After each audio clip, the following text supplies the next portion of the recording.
शेतकरी संघाच्या निवडणुकीसाठी राजर्षी शाहू शेतकरी विकास आघाडीचा प्रचार शुभारंभ मंगळवारी झाला। यावेळी बोलताना आमदार विनय कोरे यांनी संघाच्या मिळकती यापुढे व्यवस्थित राखल्या पाहिजे अशा सूचना करत संघानं मॅग्नेट बाजारला भाड्यानं दिलेल्या इमारतीची आठवण आपल्या भाषणात बोलून दाखवली। शेतकरी संघाच्या तत्कालीन संचालक मंडळानं मॅग्नेट कंपनीशी चुकीचा करार केल्यानं संबंधित कंपनी भाडे देईना आणि जागाही सोडेना।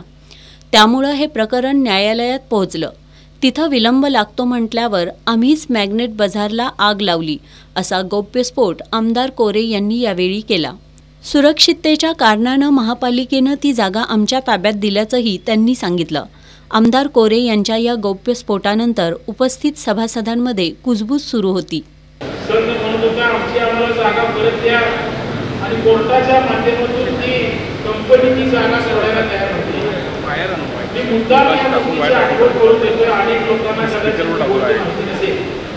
आणि मग काय करायचं, त्याला पर्याय नसल्यामुळं तुम्हाला या व्यासपीठावर मला सांगायला हरकत नाही, आम्ही जाणीवपूर्वक त्या इमारतीमध्ये आग लावली आणि आग लावल्यानंतर नगरपालिकेला ती इमारत जागा सुरक्षिततेच्या कारणासाठी ताब्यात घ्यावी लागली आणि त्या माध्यमातून ती जागा संघाच्या ताब्यात त्या ठिकाणी आणली।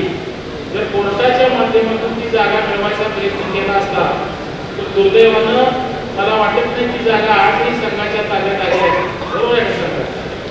आणि धाडसानं केलं हे बोलायचं खरं तर विषय नव्हता। काही वर्षांपूर्वी आमदार कोरे यांनी एका जाहीर कार्यक्रमात बोलताना जनसुराज्य शक्ती पक्षाचा महापौर करण्यासाठी एका नगरसेवकाला 35 लाख रुपये द्यावे लागले अशी जाहीर कबुली दिली होती। आता तर त्यांनी मॅग्नेट बाजारलाच आग लावल्याचा गौप्यस्फोट केल्यानं त्याची जिल्ह्यात चर्चा सुरू झाली आहे।